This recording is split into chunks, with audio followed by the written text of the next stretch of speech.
And welcome back, everybody. We're back off of Zoomed. We're not Zooming this week. We're actually in the Owen Pierce Studios. Pierce Owen Studios. I'm sorry. What is it? Pierce Owen Studios. I don't know anymore. It's the Pierce Studios. Jordan's homestead. Again, this is Dutch McAllister butchering the opening like he usually does. This is episode, if you're counting, number 62, Jordan's Wrath. I'm just playing this on the Star Trek film. So, Wrath of Khan. This is the Jordan's Wrath instead. So, I'm playing Ricardo Montalban? Yes. All right. In that sexy open shirt. Everything about him. With his hair don't tell folks what I'm wearing. Well, we like to cosplay when we're off camera. So, but yes. You think we would do it on camera, but no. We get really prepared off camera. Absolutely. Off camera, the makeup is stunning, by the way. By the way, you do a great, what's the girl from With the Wind? O'Hara? That's the reason why we don't do it, because of the time it takes to be Rowdy Piper. And if you don't understand what that means, let's not. Okay, so, anywho, welcome to the Show About Shows. I'm Dutch McAllister, alongside my tag team colleague for life. You don't. Okay, hey everybody, I'm Jordan. It's nice to see you, Dutch. Actually, physically see you in real life too. Yeah. We broke away from. Doesn't always happen. We break away on occasion from quarantines, and we break the rules, baby. We're rebels. But we're still about 3.5 feet apart. But if you put out your arm, another 3.5, so that's 6. We touched. Well, anyway, we're gonna have a bang up show for you tonight. Interesting reviews. I'm looking forward to seeing what you say about your films. I can't wait. We're talking good old Sandy tonight. Yeah, and I can't wait to see. We don't have a lot of television to talk about, but we're gonna get through it nonetheless. So let's start us off, Jordan. We're gonna do the film reviews. If you want to start us off, go ahead, and we'll be happy to kick off the day. Alright guys, let's do some movie reviews. Let's start off with Made in Italy. It's about a London artist and his estranged son try to mend their relationships as they work together to repair a dilapidated house in Italy. This stars good old Liam Neeson, Michael Richardson, Valeria Baleo, and Lindsay Duncan. So this is one that you saw. Talk to me, because I know you love your Neeson. I love a good Neeson film, and I gotta tell you, this is didn't disappoint me at all. This film does take place all in Italy. It's done by the Italian film production decided to pay that to get them to do it, so they did it, because that's what you see in the very beginning. A lot of credits for the Italian film industry. This film is about a father and a son who basically the son's going through a divorce. Doesn't tell his dad. He just wants to sell the house, the family house, so they can split the money and buy the art gallery in which his ex is trying to sell underneath him. He thinks that he should be able to run it, and he puts in an offer, and well, that is how it all starts. Getting Liam Neeson back in the fold along with his son.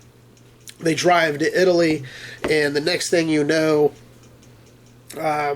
their old issues fly back up in their face, and it's just basically a father-son getting to know each other after not knowing each other, even though they lived in the same house after his mom died, his wife, in a tragic car accident.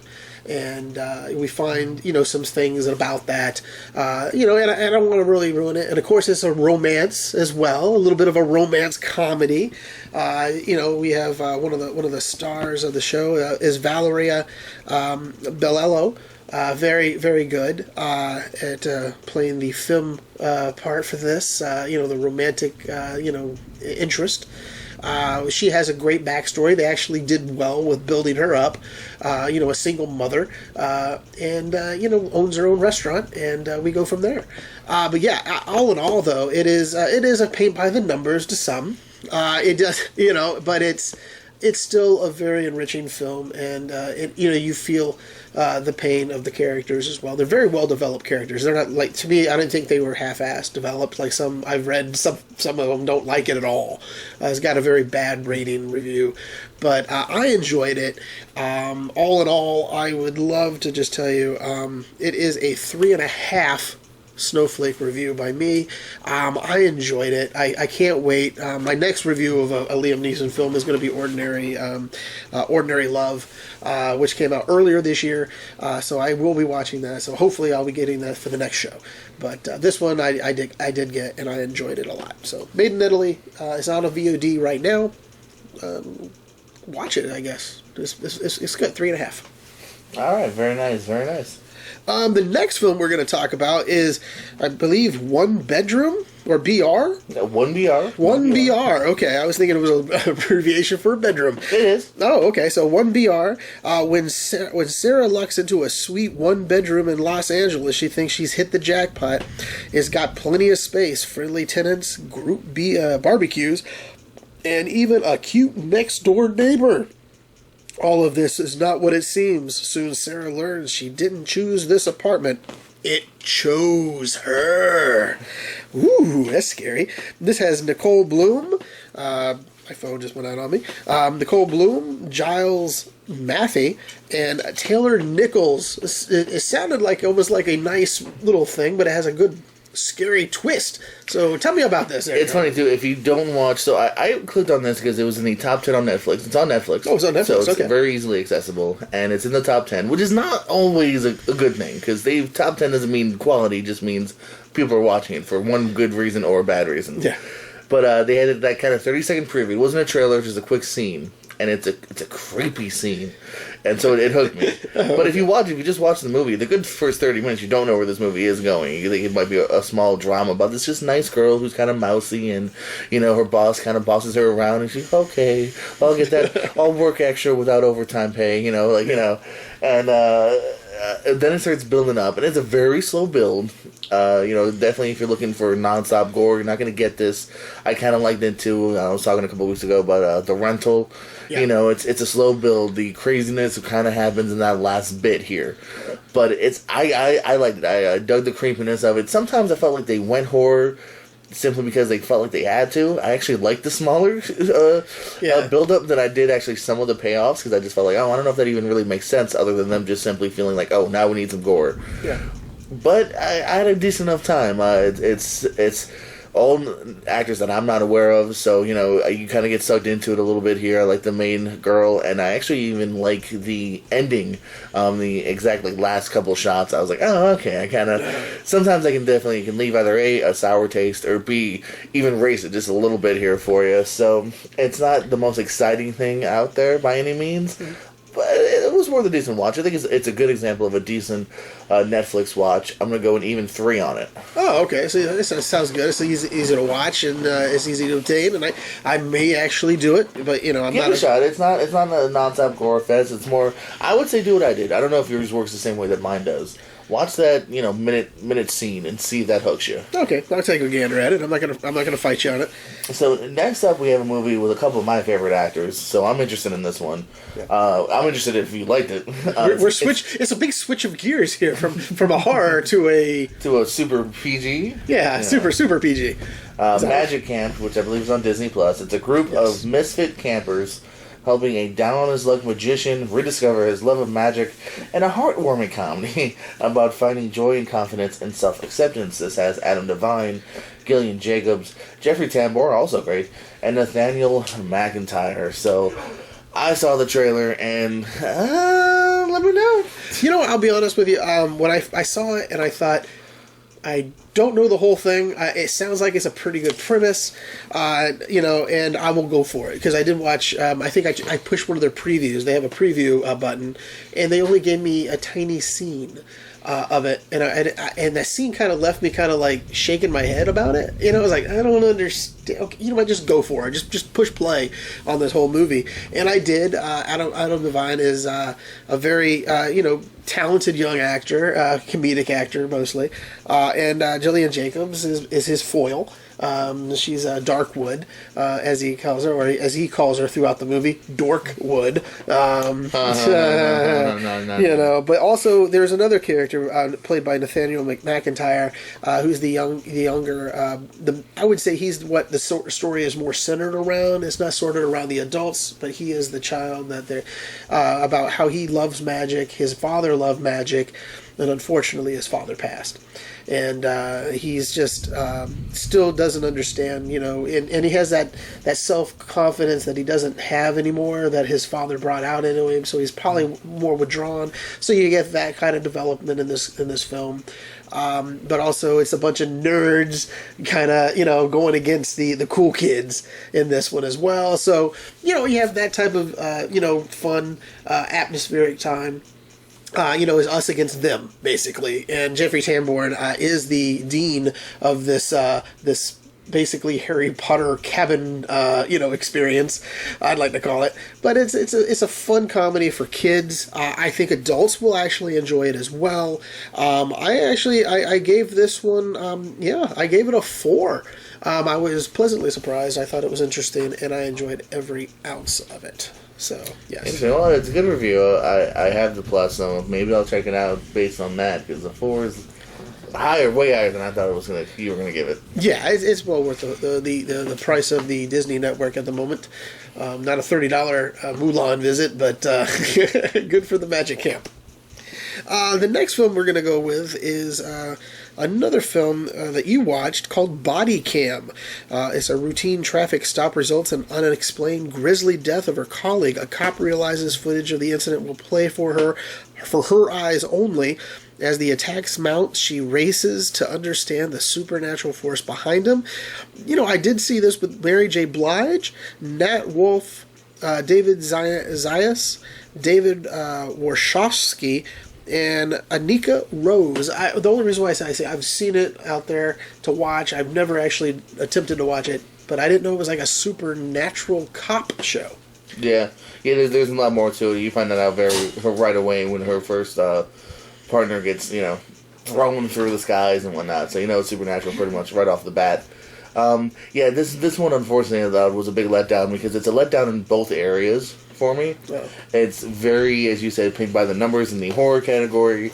There's nothing anything scary or that we haven't seen before and done better.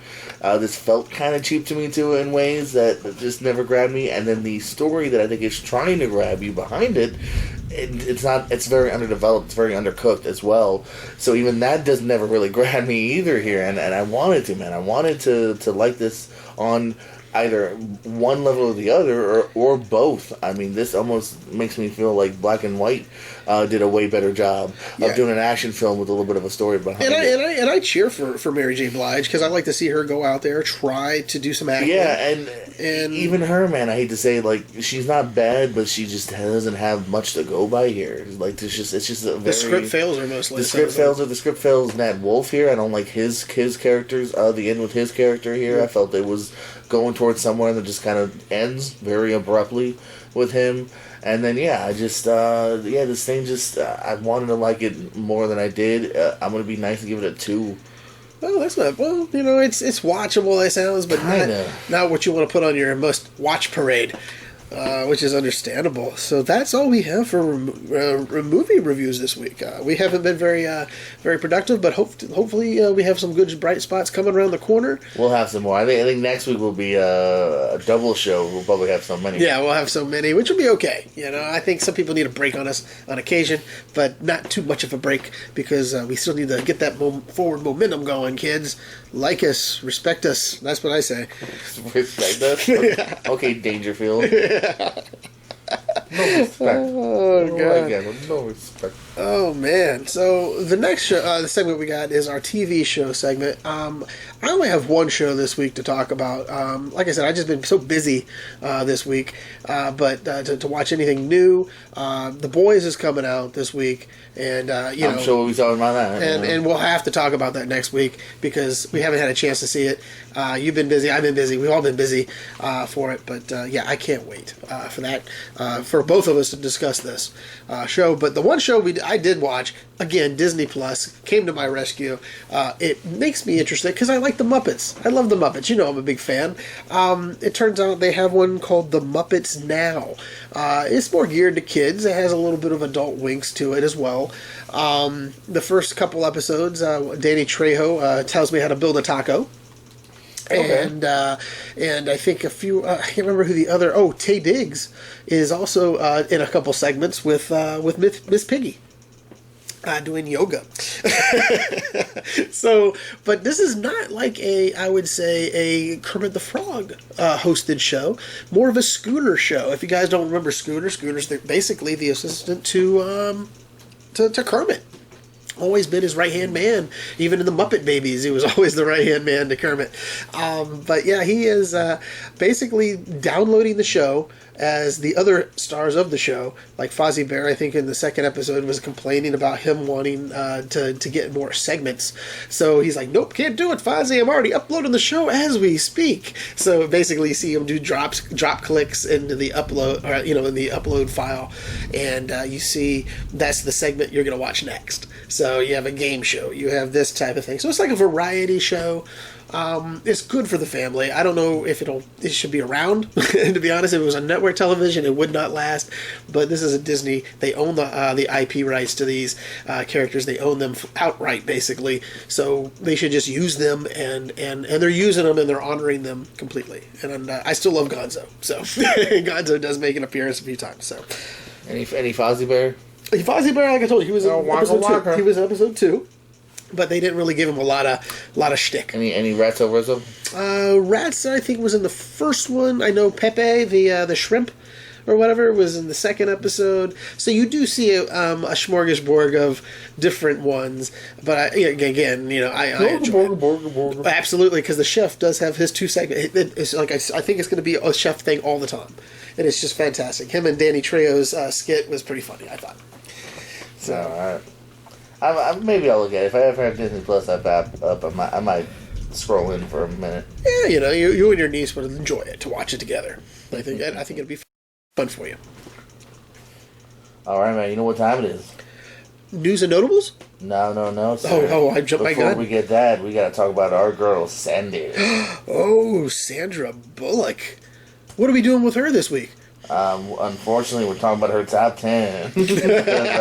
I love Sandra Bullock. When you first said it, I was like, all right, that should be easily doable. And then I looked at the list. I was like, there's 10. There's 13 movies I could choose from. I excluded a couple co-star movies. If you have them, that's your prerogative. Yeah, I took them out. There's probably about more than 1 or 2 then.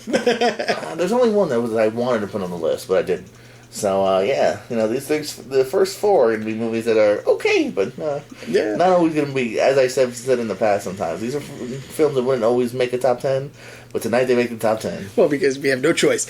I'll start it off if you want. Start it off, man. I think I went last week, so you kick it off this week. This number 10... Sandra Bullock. Sandra Bullock, number 10, hot with a bullet. No honorable mentions? No honorable mentions. If you want the net, I'll throw that out there. If you watch it, it is so dated.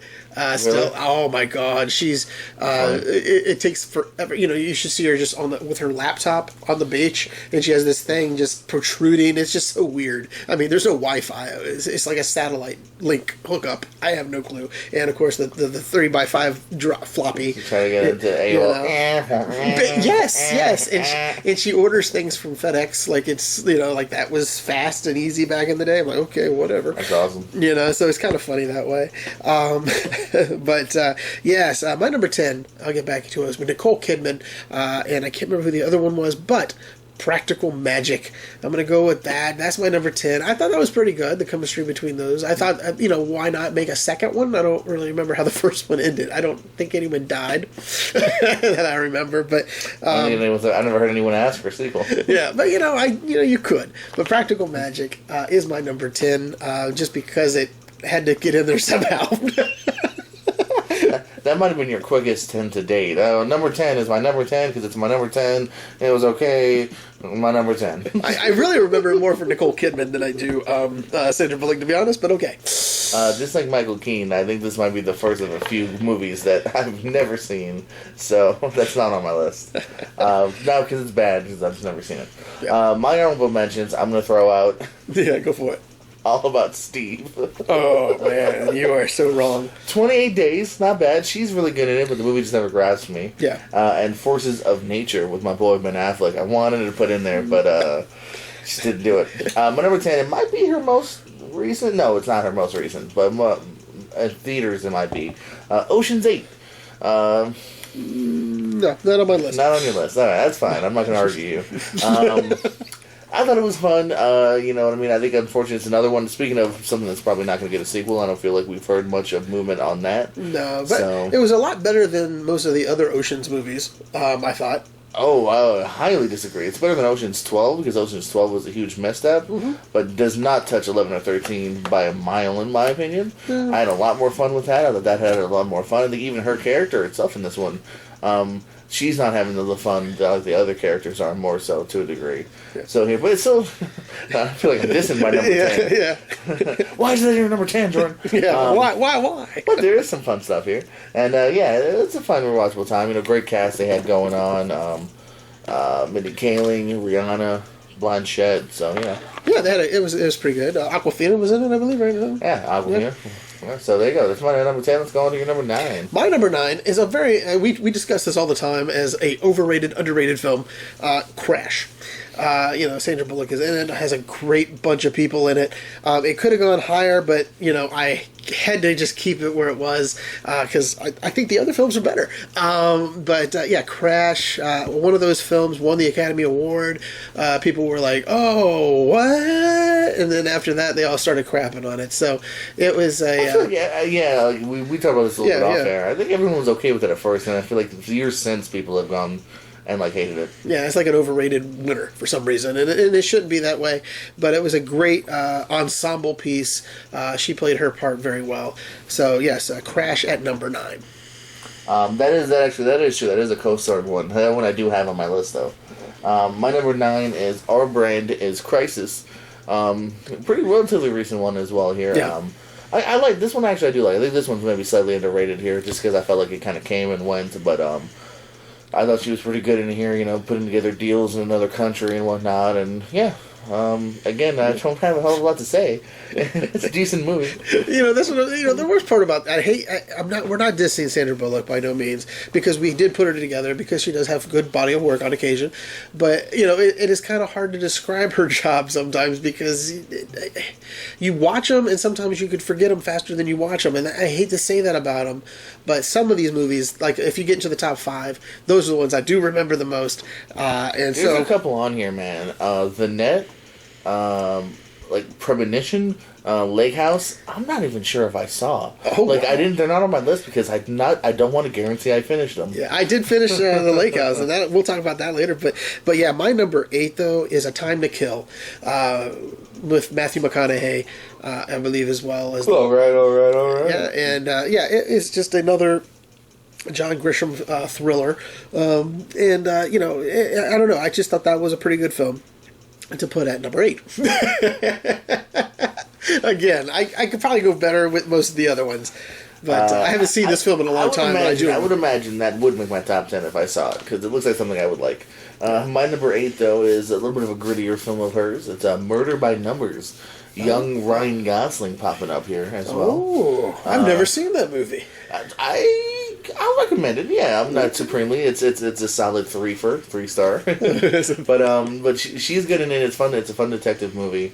And then Gosling's really good too. I don't want to give away, but he's either the killer or maybe not. You'll find out. But he gives a really good performance here, and this is one that I felt like wraps up in the ending and gets to a nice conclusion as well here. So yeah, actually, if you ever stumble upon it, check it out. My number 7 comes in as Here She Is, Miss Congeniality. Yes, I like this one. I always get the second one mixed up too with her because it was it was not as good as the first. I think William Shatner was in the first one, right? And was it also Murphy Brown, Candice Bergen, I believe also. I thought that, her going undercover in as a detective to find out who's doing... I can't remember what the crime was, but I do you remember what the crime was in that one? I'm trying to think about it because this movie's spoiler higher on my list. Yeah, Brad. Also, Brad. What's his name? Benjamin Bratt. Michael Caine, man. Yeah, Michael Caine. Yes, and it's just a great little piece, and it made me laugh. Some of the things in there because she's really like a gruff and tumble. She needs to learn etiquette. So that is one of my. It came in at number 7. I don't know what's going on with the rest, but number 7 is what I gave. I gotta say already, I'll give us a bit of a future spoiler here. Our lists are not going to match up. Not like our Michael Keaton You're list. giving out stuff that I'm talking about later. Oh, okay. So we're not matching up, which is cool. I like that. Yeah. My number 7 here is, this might be her most recent. It's on Netflix. There's talks of a sequel. It's Bird Box. Again, had some problems with it, but overall, I like this story. I like her in it. I kind of like these, apocalyptic, people in one house and they're trying to figure things out, and it's intense at different points here. It's a great cast here, and it's one that I wouldn't mind the sequel, which might be called Mallory, I believe I saw. That's her character. So, yeah, I thought Bird Box was a fun ride, and it's my number 7. Well, my next film is number 6, of course. Yes. And it is what we talked about, The Lake House, with Keanu Reeves and Sandra Bullock. I had to look up the premise again because I was like, okay, I know it was 2 years in between, and she lives in his lake house, and so the only way they can communicate is through the mailbox. So if you don't know how to use a mailbox, kids, it's what's usually at the end of a driveway where you get mail. You mean the thing I take my baseball bat to? Yeah, pretty much is what I'm talking about, youngster. But I'll be honest, I was looking up the critic review. It's a 35 on Rotten Tomatoes, a 6.8. I think it's higher than I would say it's a good 3.5. So that's about right, 6 out of 10. But 3.5 is what I would have named it. And the Metascore, basically from the audience combined, is a 52. So that's not too terrible, really. So half the people who like it will watch it. And enjoy it. But yeah, it's, I thought it was a great story in which two people fall in love over the art of writing letters. And yes, it's not an 1800s film, so it was a 2006 film. So yeah, I enjoyed it. Christopher Plummer is also in this film, along with... who else was in there that was actually other than those Keanu Reeves? I would say that. There you go. I'll give you Christopher Plummer as a name that could pop out into your memory banks. But yeah, it was a very good film. I enjoyed it. There you go. Coming in my number 6 was a movie that, kind of like Crash, I felt like has been kind of talked down after its initial praise, and that's The Blind Side. This one I kind of agree a little bit on in retrospect, but but still, I mean, she's really good in it too. And it's still, man, I put this in the same category as like The Green Book, where like I'm not gonna shit on it because it has its heart in the right place. I think at the end of the day, although I think Green Book's way better. But this was fine too. This was Sandra Bullock in a really good performance here. The Blind Side coming in at number 6. I have that a little further up in my my deal, so we'll talk about that. But my number 5, I'm going to give you a 2 weeks notice, Jordan. 2 weeks notice. I have no choice in this matter. What am I, Hugh Grant? Yes, yeah, Hugh Grant and Sandra Bullock team up in this romantic comedy. Yes, romantic comedy. We'll talk a little bit more about one other one or down the road, maybe 2, I think, that I have on this list. No, just one more. But yeah, I enjoyed this. She's an overworked assistant. She can't stand him anymore, so she puts in his 2 weeks notice, and then he falls in love with her. Wow. Isn't that a way to do it? A rich man falling in love with your assistant. I think the reason why he wants to keep her really is just because, she's a great assistant, and, so I'll pretend to love her just so I can get her to still take my notes. Is that what's going on? I don't know. So I just painted Hugh Grant's character in a worser light. Yeah. It sounds horrible. I don't want to watch this anymore. Yeah, it's a good film. I've never seen it. I had one rom-com on my list left, but it better be not high. that one. Okay. I have a feeling which one it could be because it might be on mine as well. I think we're in agreement on the rom-com. Yeah, so number 5 was 2 weeks notice. My number 5 is another one where we see a little bit of a different side of her. It's an R-rated comedy. It's The Heat. Her and Melissa McCarthy. You don't like this movie, do you? No, I thought that was... So this is not in your top 5. It is not in my top 20. Oh, man. I like this movie, man. I think Melissa McCarthy's having a lot of fun. I like seeing Sandra Bullock drop some F-bombs towards the end. She's reluctant at first, her character here, but it's not the best movie, but it's a fun movie.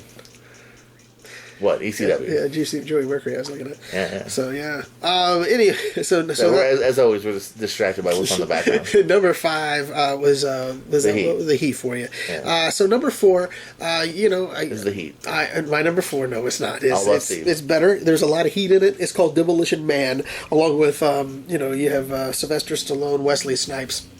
Benjamin Pratt again, and Oh, yeah. is also in this, and I just thought it was a Rob Schneider. Yeah. Give credit. Oh yeah, Dennis Leary as well. Jack Black got his lines cut. Well, I don't know about Jack Black, but Jesse the Body Ventura as well. Yeah. So yeah, you got a lot of good celebrities in this film, and I enjoyed every minute of it. Demolition Man is what I think made me look at Sandra Bullock, the first time ever. And look at her, and I was like, oh, you know what? She could do something in the future. I enjoyed her character. Her, along with Stallone, had some good chemistry. I still don't understand what those seashells are for, but the three seashells. The three seashells. After you go, you clamp them together, and there's you can look it up. There's logic. Oh, there's a logic out there. Okay, I was thinking, just do exactly what Sylvester Stallone did, just curse in the box and use the paper. But yeah, I found that her character was good.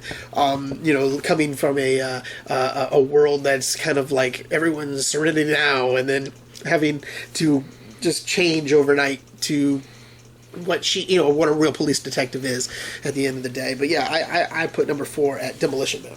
So I'm going to be honest with you. So this is the one movie that we talked off air. I don't have on my list because I don't know. I just kind of thought with she's maybe the third lead, so I didn't have it on there. If I did, this would be number 1.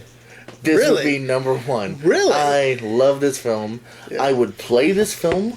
I would, with my action figures, even though I don't own any action figures from Demolition Man, but I would figure it out. Does, do they? I don't know if they had any. I don't know. But I would also make toy guns with Legos and be fighting Wesley Snipes in my mind. I love this film, dude. Yeah. So this would be my number 1. Rumors if we do Sylvester Stallone. This might be one. Rumor they had it. I read one time. At one time, they were thinking of a sequel to this film. Rumor has it. I believe I said that on the show. Yes, but, yes. Rumor has it. I'm just going to go. I'm just quoting our show at this point. So, rumors are that's what happens. News and Notables is a great place to listen to. My number 4. I think you had this on this list because I think you might have even been the reason why I watched this a couple of years ago, to be honest with you. While you were sleeping. Yes. Okay, yes. So that's my number 4 here. I think this was one of the many films where you haven't seen this. But it's not on my top 10. What? What? It's not. I bumped it because of other movies.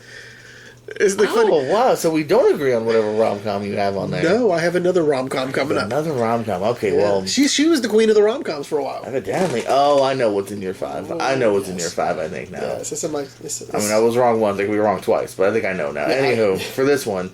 No, I agree with you, though. It's a good movie. It's well worth watching. Yeah, it's very, very sweet movie. Another reason why she's ultra charming here. Now I just kind of want to know what the rest of your list is.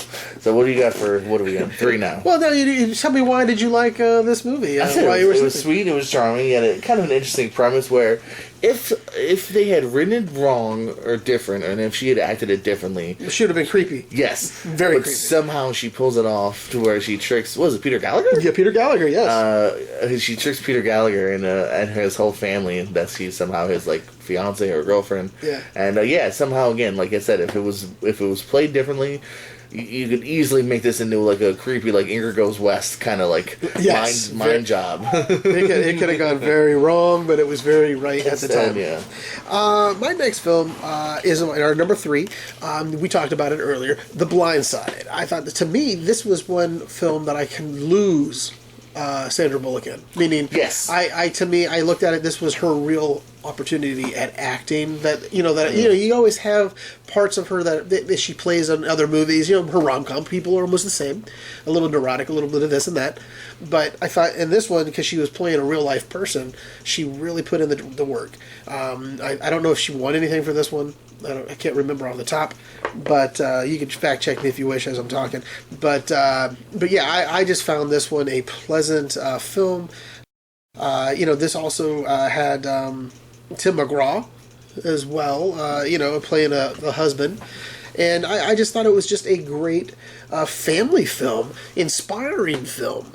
And, it's a number 3 on my list, just because it's, like I said, it's just a very awe-inspiring and, it makes you believe that your dreams can come true, and just if the right people believe in you. maybe that could be it. She was indeed the 2010 Oscar winner for The Blind Side, 2014 nominee for Gravity, which I don't think is on either one of our lists. No, it was not. My number 3 here, we're going, we're on a bus, and we got to keep it above a certain mile. Oh. We're going Speed, baby, Speed. Yes. This is just a fun 90s action flick here, man. Keanu, I think Dennis Hopper's fantastic as the villain here. She's great, of course, as the female. And yeah, it's the epitome of 90s, followed by an unnecessary sequel, which is not dreadful. It's not great but it's not great either. And but this one's a lot of fun here. Last time I checked, still holds up as well, if I remember correctly. You know, we will discuss this one in a bit as well. For me, my number 2 though. Here's the other rom-com. Can you guess what the number 2 is? Is it Proposal? Oh, it is The Proposal. Okay. Ryan Reynolds goes back to Alaska and with his now boss, who is basically needing to, let's just say, fix her immigration status. So he goes back and says, fine, I'll marry you for a promotion. And he brings her back home. This has Craig T. Nelson, Betty White doing a great boogaloo dance, I guess if you could say, as she's doing her chanting. And I can't remember the name of the rap that Sandra Bullock was in as well. I thought this film was a Mary Steenburgen as well. Steenburgen is in this film, I just thought it was a well done movie. I've watched this probably within the last month, I think twice for some reason. I don't know. It's just fun. It's on my rotation at home. I do put it on occasion just to make me feel better about life, and. Even though it is really, she is just a mean individual. But, at the end of the day, we find out it's just something to protect herself from being hurt. But I thought, there was a lot of layers that were peeled on this onion, and nothing was left off. And it was just a great chemistry. I would love to see a sequel, maybe, or maybe just those two again in a film together. Ryan Reynolds and Sandra Bullock in, say, another like a rom-com situation. I would like to see that. Kind of like the Meg Ryan Tom Hanks effect. Let's do that again. All right. So here's something that's gonna anger you. I don't think I've seen it. Oh my god! I definitely have seen chunks and like a big portion of it. You need to see it. I started it on FX and then something happened. You should find it. It's out there for you to watch somehow. You should watch it. My number 2, you talked about it. It is the at first overrated, now underrated Crash. I like it. I'll still stand by this movie, man. I think it's just chock full of performances. I think me and you said it off the air. We went back and forth, Michael Pena, first movie I saw of him, I think that I stood out anyway. He's got a great arc, I thought.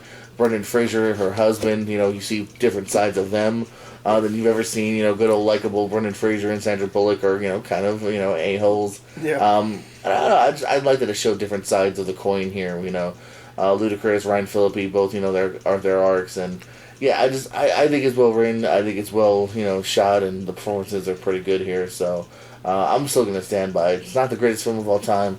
I think it's obviously a decent one though. Here coming in number 2, Crash. Well, my number 1, we've talked about it. You knew it was coming. Keanu Reeves. Sandy on a bus. What more could you want? You couldn't ask for anything more. Oh, hold on. Dennis Hopper as that villain. That's where it went over the top. But yeah, I enjoyed it. Jeff Bridges? No. Daniels. Jeff Daniels, yes, was there. But does he get blown up in that movie? I can't remember. He dies like halfway through. Yeah, so he dies. So that doesn't Spoilers. help. Yeah, it doesn't help. If you haven't seen Speed by now, the reboot should be coming around the corner, possibly, in this Hollywood world that we live in. But at the end of the day, the Speed is my number 1 Sandra Bullock film. This shows me that she can do a little action, but also a little comedy at the same time. So action comedy, I would say most of this film was when you're on the bus. And also, don't forget, what's his name from Ferris Bueller, Cameron, was also it was also as one of the passengers. He was very annoying. I can't remember his real name, but Cameron. Alan Ruck, yes. Bonus point for me. There you go. Very annoying as a passenger, but one of the only passengers I can really remember off the top. But I think Speed nailed it for the genre. My number 1 coming in here You could argue this is actually a bit of a rom-com, too, as well. And you had on your list, incredibly low, in my opinion. I love me some Miss Congeniality. Yeah. I think this thing is so charming. What about 2? What about 2? Unnecessary sequel that fell flat to me. Yeah. That's. I usually don't include a lot of sequels on my top 10s. That wouldn't have made it anyway. That might have beat out All About Steve. That's about it. I just think she's so great in this here, man. Michael Caine's so funny. He's another one that didn't return for the sequel here. Benjamin Bratt is, you believe it just because. Why wouldn't you fall in love with Sandra Bullock? That's why you believe it. It's a little underdeveloped, but you love her, so you can see why you might like her. Correct. And like you said, it's fun. I like a thing that handles, it's a little bit of a mystery and a cop thing, and I dug it, man. Miss Congeniality, that was a favorite of mine. I definitely wore that VHS out. The VHS. Well, anyway, so let's just recap for us, for our lovely little audience. Let me hear that top 10, Dutch. The top 10, number 10, Practical Magic. Number 9, Crash. 8, A Time to Kill. 7, Miss Congeniality. Number 6, The Lake House. Number 5, 2 Weeks' Notice. Number 4, Demolition Man. Number 3, The Blind Side. Number 2, The Proposal. And number 1, Speed. Half of your list I have not seen. My number 10, Sandra Bullock's, are 10, Ocean's 8, 9, Our Brand is Crisis, 8, Murder by Numbers, 7, Bird Box, 6, Blindside, 5, The Heat, 4, While You Were Sleeping, 3, Speed, 2, Crash, and 1, Miss Congeniality. Well, I think those were very good for Sandra. She would be proud of us that we put her on the show. Michael Keaton was very proud of us last week. So, thank you, Michael Keaton. Did you get that handwritten letter from him? I did not. I think he only liked your list better than mine. I don't understand, He goes, how dare you put Pacific Heights in there? I hated that movie. I'm like, what? I thought I enjoyed it. But yeah, no, I didn't get the letter. Unfortunately, you did. I just burnt it, if you didn't notice, in the studio. What? Yeah. How do you think I just... That's all that smoky smell was? Yeah, absolutely. I had to cover up the bathroom. Anyway, hey-o. So yes, I had that Thai food, not did well. Yeah, I know you. Everyone knows you knows that you're not having Thai food. So so I would not be eating it in your house. But yeah, so that was our top 10. We'll work on another top 10 later on. We'll come up with something. And if you have any suggestions, let us know. Yeah, comment below. And Jordan. Yes, Dutch. It's that time, isn't it? That time where you fill us all with rumors and innuendos and possible things in which and possible things where I quote us back without remembering that I heard it here first. Yeah. So it's that time for news and notable stuff. What is going on with you, buddy? I'm excited with this first bit of news because this used to be a weekly feature that we haven't done since March. Let's talk about the box office. What? We can talk about the box office. Okay, let's talk about the box office. Slow down, calm down. What's going on? I'm just saying, this was something I would do every week, and we haven't been able to. I mean, technically we could if I was like, The Wretched made $4,000. A re-release of Empire Strikes Back made $4. That would work. So, and this is still a pretty low box office, so let's do the top 5 here. Words on Bathroom Walls in its debut week. Less than 1 million. Okay. Number 4, The Personal History of David Copperfield debuting. Less than 1 million. Absolutely. There you go. Number 3 is Bill and Ted Face the Music in its debut week, making over $1 million. There you go. From VOD, that's not too shabby. No, that's the theaters. That's just theaters. Oh, that's just theaters. That's why it's so low, I think, because everyone, a lot of people probably like you and home. I, we stayed home and watched it. I was like, we'll risk New Mutants. Bill and Ted's literally in our living rooms. We'll do that. Yeah, absolutely. Number 2 is Unhinged, which $2 million, bringing it to $8 million now though. Made about 6 last week. And number 1 in its debut week and its debut, New Mutants, bringing in over $7 million at the box office. Fantastic. Normally that would be a huge disappointment, but obviously nowadays when you can only sell X amount of tickets and you only have half the movies open. Yes, yeah, true. Some places are not simply open at all. In fact, I heard an article I did not have in News and Notables was some people are evidently willing to drive, if not get in on an airplane, to go see Tenet. Wow. And the thing about Tenet, though, I think last week it was making a ton of money. I think the final number was over $50 million. For the thing, so I think the news came in over the week. It was $50 million, which is amazing. So good for him. He's already made 50. I think how much is this movie worth? 175 or something. So, he's already made $50 million. So that's not bad. Good job. We were talking about this before. Mulan, if you don't want to pay that premium price, well, all you got to do is be like us. Wait till December 4th. It'll be on Disney Plus. If you have normal Disney Plus, you don't have to spend any more. So yeah, that's what I'm probably. But if you want to, you can buy it this weekend. It's not going to hurt you. If you're in a rush, well, it might hurt your wallet. But if you're in a rush and you don't mind, or if you got it, but you get the extras. Flaunt it. You get the extras. Don't know what that would be, but yeah, you don't get the real Mulan movie, but you get this one. We got some release date changes once again every week. This is a new feature I don't like. Yeah, but it's happening every week here. Makes it worse. Paranormal Activity 7, which this one I can wait. So I didn't even know they had one, so I didn't. I'm not surprised. I didn't know they had 7 of them. That's the problem. This is a film that they probably I don't see why they don't just. You can film it now, I'm sure. Yeah, it's probably already been. Get 2 people in a camera. They probably zoomed it. They probably zoomed the whole thing. The guy walking around with a laptop in his hand. There is a horror film currently on Shudder that was filmed within the last few months. Yeah. That is basically all Zoom calls and like weird shit's happening behind them. Anywho, Paranormal Activity 7, March 19th, 2021. We will now be seeing it March 4th. I'm sorry. Switch those years. March 19th, 2020. Now March 4th, 2021. Snake Eyes, G.I. Joe spinoff or sequel, whatever it ends up being. October 23rd, 2020. Now less than one day, 1 year later, October 22nd, 2021. And The Kingsman, the Kingsman prequel. We were hopefully going to see it. Its recent release date was September 18th. What? We're now February 26th, 2021. Yes, sir. Well, not this year. Well, next year. Well, I'm just saying. I didn't know. Sometimes I'll push it all the way back. So, but yeah, and who knows if that happens again? So, you know what? I got a story for you. Talk to me. Are you ready? This No. just popped up not too long ago, I believe, on the wire when I was looking around, or it might have been there a couple days ago. Who knows? But guess who's flexing his muscles on the new Black Adam film? Who? The Rock. The Rock, Dwayne Johnson, is flexing his muscles, saying he wants to fight Superman. He's gotta fight Superman. He wants to fight Superman. And you know what Superman he wants? Henry Cavill? You damn right, buddy. He wants... Tom Welling? Brendan Routh? No. I'm saying he wants, Henry Cavill, and I can... Jerry O'Connell? And I would love for that to happen. I'm hoping that The Rock's stroke will make it happen. Maybe the kids over at Warner Brothers will start shaking in their boots, if he threatens, a little bit more. So, I don't know, but that's the rumor he wants. He is insisting that Black Adam fight Superman in his movie, because that would be the only good thing. Okay, go ahead. I know there's more stories out there for you. Did you ever see the movie Babysitter on Netflix with Mick G and Samara Weaving's in it? Who was that? Was that the where they try to sacrifice the kid? Yes. Yes, that was on Netflix. Yes. Fun film. The sequel comes out in just pretty soon. It's September 10th, I want to say. What? And in fact, the entire cast, including the cast that died, is in it. I believe Weaving's returning. Robbie Amell is returning. Is this a prequel? Or is this no, sir. In fact, the kid is now all grown up. Well, not all grown up, but he's older. Now he's in college. I think high school still. He's still.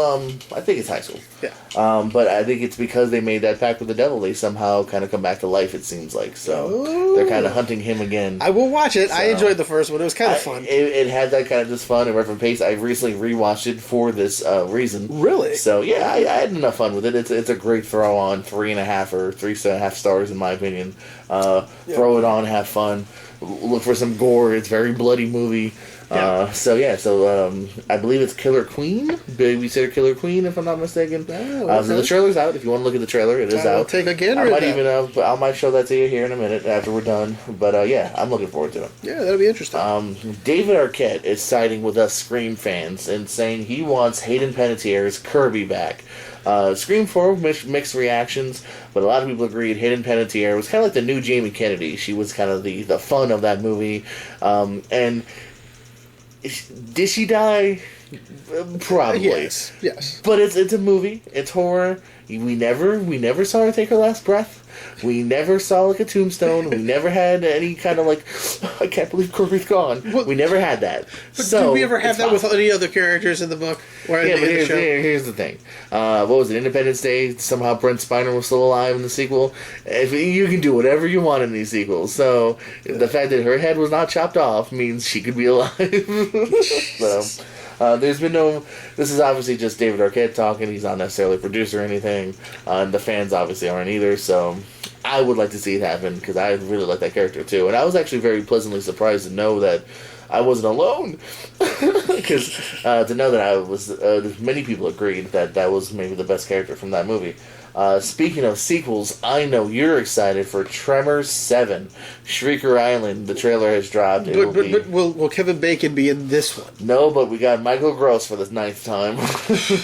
They should get him and Reba McEntire back. I'm surprised they haven't gotten Kevin, maybe. Well, they should have been able to, I know he was interested in the TV series that was coming out, but then they decided to scrap that over at Sci-Fi. So... Well, at least this one, you won't get no Kevin Bacon, but you will get Napoleon Dynamite's John Heater has joined the cast. Oh, jeez. So, Jamie Kennedy was in the last two, actually. Speaking of Jamie Kennedy. Yeah. But we'll get the new version of Jamie Kennedy, John Heater. John Carpenter has confirmed that Blumhouse is working on a reboot of The Thing. You've seen this. I love The Thing. I love The Thing. Okay. I thought that one was a great, the redone one from what Kurt Russell's The Thing was unbelievably good. Yeah. Well, they could top it with I guess with special effects probably now instead of practicals that they had. But that's the problem. That was I know, but this is what I'm saying. That's the only thing you can really do it with. I don't know if you might be able to jag it around a little bit, but I just think that you can't keep going to the damn well, people. Stop. You know what, Blumhouse, make up your own damn horror film. Just do it. Stop it. Stop rehashing shit. Stop it. I don't know. I'm open.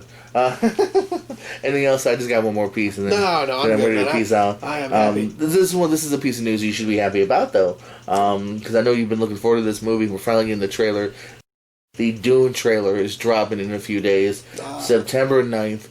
We're getting a Dune trailer, so I look forward to that. Fantastic news. They just showed some, I think it was Vanity Fair? Someone had them on, they had some stills. On the cover. I've seen some stills. And some stills. We found out who Dave Bautista's playing. Who's he playing? Because I didn't find out already. I'm not going to tell you. I want you to watch it. He's going to be in the previews. He plays one of the baddies, so that's always. I wouldn't know if I don't know. I don't know the story. I've never seen the Sting movie, so. Yeah, well, that's it's funny. As I was listening to NPR the other day, and they were talking to Kyle. Was it Kyle MacLachlan? Is it the actor? And he was in the original Dune. He's basically playing Timothée Chalamet's character. Talk about an age difference. It looks like if you learn to look at TV or shows. But this was his very first film. And he says, you can feel it was your first film. And they wouldn't let him look at dailies and wouldn't look at anybody because they didn't want to have anybody know about it. But he was like, he goes, he looks at it today. He just watched it. He's a big fan of the books. He was excited. His Dune is one book, but then there's other Dune books as well. He's a big fan of those. He just wishes that he would have been more involved. So, but he wants to do a Paul. I think that's the name of the character. Act off between him and Chalamet to see who's the better one. Just to do it. So that's my little news that I got from that. Very nice, very nice. Well, Jim, the time has come to say goodbye. But don't cry, for I'll return. I don't know what I'm saying. Let's make it No. We'll return. What we always have next week. We're gonna be able to cover The Boys. Talking about The Boys. I'm gonna be talking about some more David Arquette. He had some technical difficulties with that stream. So let's be honest. It's called I Fell Asleep. And I didn't finish it yet. I was giving you an out, buddy. I was giving you an out. I don't lie to my adoring fans. Lie to them. I do it all the time. So anyway, I thank you guys again for joining us as always. I am Dutch McAllister, along with my tag team colleague, as I did earlier, but he kind of forgets to just chime in whenever I tell him he's my tag team colleague. What now? Jordan Pierce Owens, everybody. JPO. We love you guys. Hopefully you enjoyed this. As Follow you said us earlier. on Twitter. Hit the ding for notifications, right? Yeah. That's a thing? Yeah, you can subscribe. Click the subscribe button. Yeah. Click the comment section if you want to give us anything, nasty or otherwise. And follow us, a show of shows, over at Twitter. You can also find us out there on the Facebook, I'm told. And if you go to New Mutants, evidently go on time, because the movie started on time. Absolutely, yeah. And also, if you go to the theater house, whatever one you do, they are not showing previews so far in our local neighborhood. They were for Unhinged. Well, I guess they decided that people didn't want to stay in there that long. So anyway, but yeah, go early just in case. Like, we missed the first 5 minutes or so of that, but I don't think we missed anything really. We missed Antonio Banderas. I know it. I know we did. We probably. Alrighty, guys. Well, we're out. Stay safe. Enjoy a movie on VOD in the theaters. Whatever you do, stay safe. Have fun.